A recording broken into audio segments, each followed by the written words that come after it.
How true is this particular story regarding Meghan Markle and Prince Harry and their associated relatives? As ever, let me explain.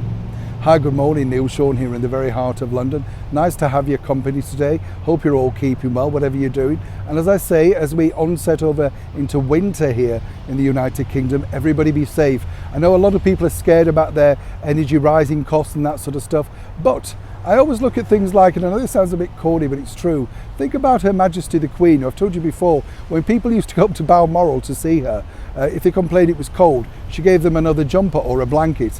It's not a solution, I know, but let's think back to how people did it a few, 50, 60, 70 years ago. We didn't all have the luxury, did we, of growing up in particular, of central heating and things like that. I do think it's a 21st century world that we all expect a lot.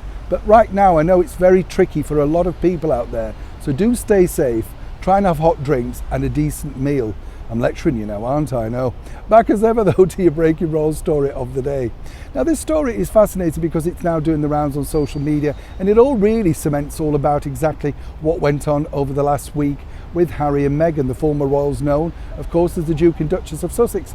Now, they obviously stayed on after their impromptu visit originally over here in the United Kingdom. If you remember, they returned to do some of their charity work. They're up in Manchester, and then on the very day that they were doing the Well Child Awards, sadly things took a turn for the worst. So they Harry did at least, made his way up to Balmoral.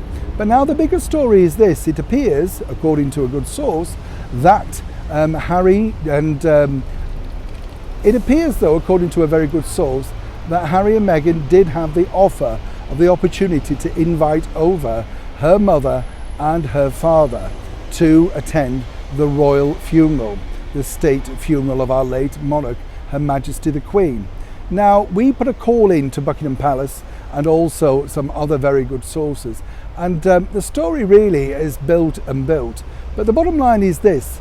According to that source, there was a very sort of, shall we say, loose invitation. Now, this didn't, I'm told, come directly from a senior member of the royal family. But the idea, I think, was muted around as if, would you like that? Obviously trying to show kindness, thoughtfulness in a very difficult time. Apparently, according to that good source, it was politely declined.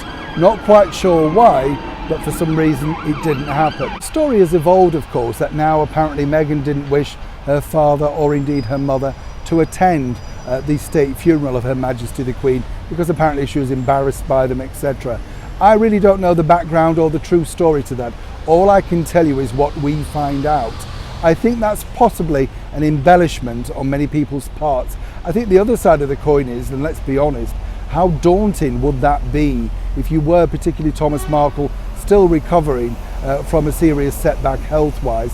And then, of course, Doria Ragland. I mean, she attended the royal wedding, and we know that she found that particularly daunting in itself. Let's not forget, she'd never been to an event like that. Not many of us have, particularly on the world stage. So I'm not taking sides either way. What I'm trying to say is I can understand possibly why, if there was a very loose invitation, it may have been turned down. But once again, it did make, of course, Harry and Meghan the centre of the story. And more importantly, didn't they look incredibly alone in those pictures? All brought on by themselves, I might point out. But more importantly, you would have thought they may have wanted the support, particularly Prince Harry, of his brand new family, as he likes to call it. Also, given the fact that he said previously that Doria is like a second mother. So seemingly, somehow, somebody decided it wasn't to be. As ever, when I find out more, you'll know more. Neil Sean in the very heart of London.